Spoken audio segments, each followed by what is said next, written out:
I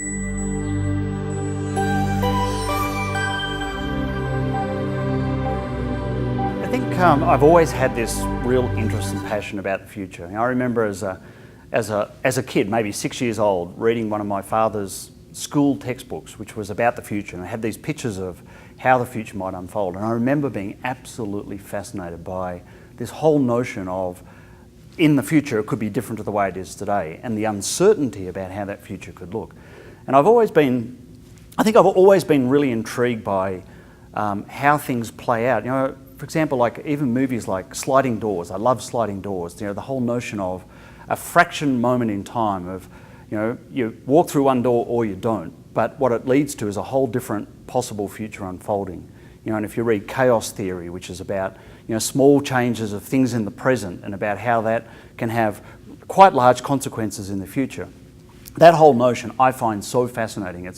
I guess it's the opportunity for me to be the adventurer, to think about and adventure into the future, to think about how could the future look, but what are going to be the factors that are going to shape it.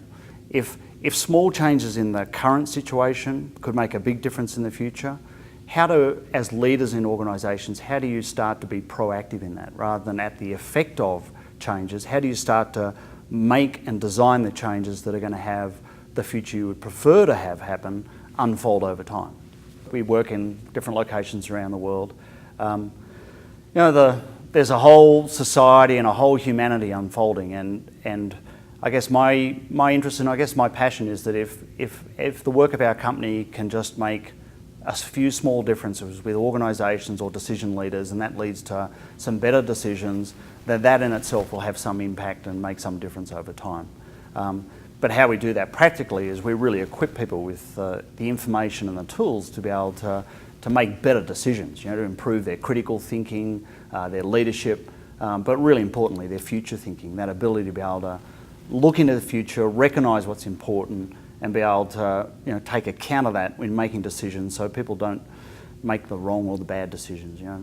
So I think the future has a lot of interesting challenges and a lot of interesting opportunities. And I think they're probably evenly balanced, in terms of what are challenges and opportunities. Some of the challenges I see in the future, the biggest challenge I see is really how human beings are going to be able to respond to the rate of change that's occurring. If you look at technological progress and the rate of change, it's accelerating at a phenomenal rate. We are talking about in 1 or 2 decades having, widespread application of robotics, and we're talking about information communication being available to people around the world. We're talking about almost being able to access every piece of information ever available instantaneously. And I think that one of the real challenges is that could drive up a lot of resistance to change.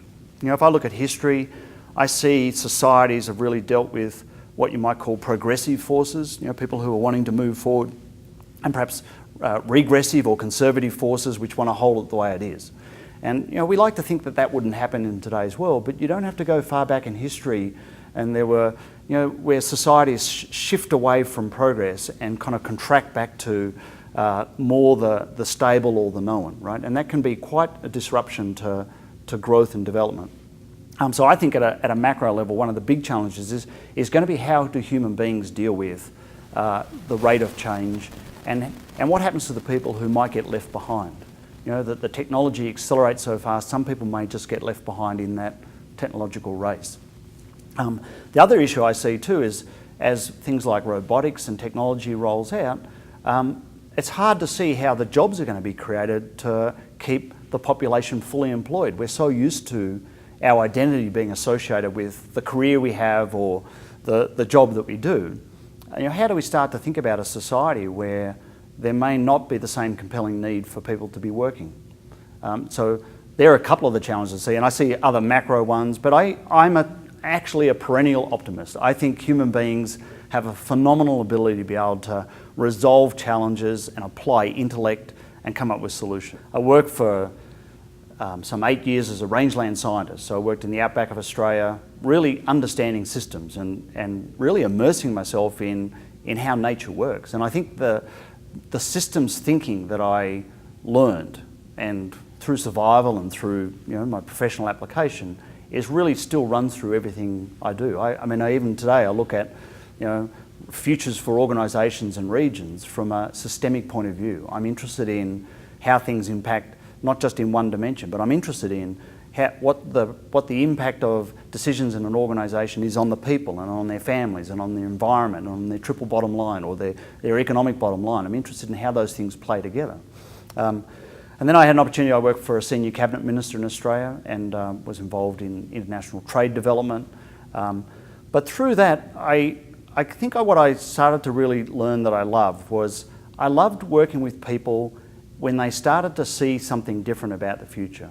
The thread that runs through all of the work I've ever had the privilege to do is really that chance to look at how does it all work? How does it connect together? Where are the leverage points? Where if you do this, the whole system can change, or you can guide the system to change in a way that you want to produce a positive outcome.